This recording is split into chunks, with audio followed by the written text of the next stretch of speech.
കൽക്കരി തീവണ്ടിയിൽ കയറി ഒരു മഞ്ഞുമല കാണാൻ പോയാലോ? അതിനുള്ള പുറപ്പാടാണ് ഈ കാണുന്നത്. തലേ ദിവസം തന്നെ കടയിൽ പോയി സാധനങ്ങളൊക്കെ വാങ്ങി ഫുഡൊക്കെ പ്രിപ്പയർ ചെയ്ത് ഞങ്ങൾ തയ്യാറായി. വെളുപ്പിന് 3:30 ഞങ്ങൾ സ്റ്റാർട്ട് ചെയ്തു. 6 പേരടങ്ങുന്ന ഒരു സംഘമായിരുന്നു ഈ യാത്രയിൽ ഉണ്ടായിരുന്നത്. ബെർലിനിൽ നിന്ന് ട്രെയിൻ എടുത്ത് വെർണിക്രോഡ് റെയിൽവേ സ്റ്റേഷൻ ലക്ഷ്യമാക്കി പോയി. അവിടെ നിന്നുമാണ് ബ്രോക്കൺ ബാനിലേക്ക് സ്റ്റീം എഞ്ചിൻ ട്രെയിൻ സ്റ്റാർട്ട് ചെയ്യുന്നത്. നേരത്തെ സ്റ്റേഷൻ എത്തിയതുകൊണ്ട് തന്നെ ട്രെയിൻ വന്ന പാടെ ചാടി കയറി. ഓരോരുത്തരും ഓരോ വിൻഡോ സീറ്റ് പിടിച്ച് ഇരിപ്പായി. ഒരു വെക്കേഷൻ ടൈം ആയതുകൊണ്ട് തന്നെ നമ്മൾ പ്രതീക്ഷിച്ചതിനേക്കാൾ തിരക്കുണ്ടായിരുന്നു. വെർണിക്രോഡിൽ നിന്ന് ഈ ട്രെയിൻ എടുത്ത് ബ്രോക്കൺ ബാൻ വരെ പോകാനായിട്ട് 55 യൂറോ ആയിരുന്നു ഒരാൾക്ക്. ഏകദേശം 2 മണിക്കൂർ യാത്രയാണ് ഉള്ളത്. ഒരുപാട് ആൾക്കാർ ഹൈക്ക് ചെയ്തും ഇവിടേക്ക് പോകാറുണ്ട്. വീഡിയോയിൽ കണ്ട ബ്രോക്കൺ ബാനും അവിടേക്കുള്ള യാത്രയും ഡിഫറൻ്റ് ആയിരുന്നു.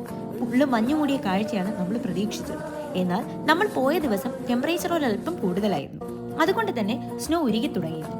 പോകുന്ന വഴിയിൽ നമ്മൾ നിരാശരായെങ്കിലും മുകളിലെത്തിയപ്പോൾ നല്ല മഞ്ഞുണ്ടായിരുന്നു. അവിടെ കുറേ നേരം സ്പെൻഡ് ചെയ്ത് ഫോട്ടോയും വീഡിയോ ഒക്കെ എടുത്ത് ഞങ്ങൾ സംതൃപ്തി അടക്കും. അടുത്ത വർഷം പീക്ക് വിന്ററിൽ ഹൈക്ക് ചെയ്ത് ഇവിടേക്ക് വരാമെന്ന തീരുമാനത്തിൽ ഞങ്ങൾ അവിടെ നിന്ന്